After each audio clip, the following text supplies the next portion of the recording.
প্রকৃতিতে কত রকমের উদ্ভিদ আছে যেগুলিকে আমরা কখনো তাকিয়েই দেখি না।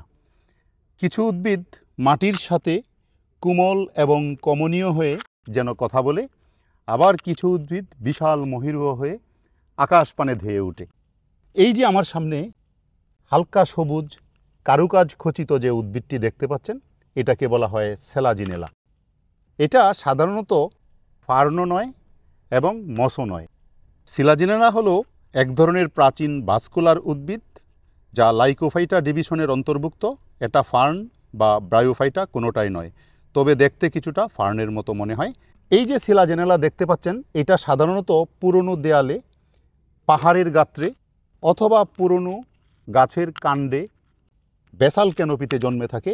এই যে জায়গাটায় জন্মেছে এটা একটা ইটের ওয়ালের উপরে স্যাঁতসেঁতে জায়গায় সাধারণত জন্মে। এটা যখন একটা দেয়ালের উপর প্রচুর পরিমাণে জন্মে, ল্যান্ডস্কেপিংটা এত সুন্দর হয় যা দেখতে বেশ ভালো লাগে। আপনারা নিশ্চয়ই দেখতে পাচ্ছেন। এটা একটা ঔষধি গুণসম্পন্ন উদ্ভিদ।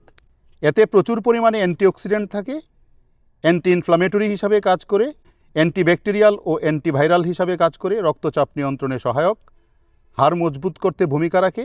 কিছু গবেষণায় দেখা গেছে যে সিলাজিনেলা যদি ব্যবহার করা হয় তাহলে হাড়ের ক্ষয় রোধে বেশ পজিটিভ ফল পাওয়া যায়। প্রাচীন চিকিৎসায়, চীনা আয়ুর্বেদিক ও লোকজ চিকিৎসায় জ্বর, কাশি ও ক্ষত সারাতে, রক্তপাত বন্ধ করতে, হাড়ের জোড়া লাগানো ইত্যাদি বিষয়ে এই সিলাজিনেলা ব্যবহার করা হয়ে থাকে। তবে এই উদ্ভিদটি যদি আপনার পুরনো দেয়ালে কখনো দেখেন তাহলে খুব নিবিড়ভাবে একে পর্যবেক্ষণ করতে চেষ্টা করবেন। নিবিড়ভাবে পর্যবেক্ষণ করলে আপনি এর সৌন্দর্যটা বুঝতে পারবেন, এর সৌন্দর্য আপনাকে ধরা দিবে। একটা উদ্ভিদ যতই অবহেলিত হোক এবং আপনি একে পায়ে মারিয়ে যান অথবা এর দিকে একবারও ফিরে না তাকান, তারপরেও সে তার আপন গতিতে আপনার জন্য, আমাদের জন্য, উন্নত শ্রেণীর প্রাণীদের জন্য অক্সিজেন বিলিয়ে দিয়ে প্রকৃতিতে অক্সিজেনের ভারসাম্য বজায় রাখে। চমৎকার একটি উদ্ভিদ হচ্ছে এই যে দেখতে পাচ্ছেন সিলাজিনেলা।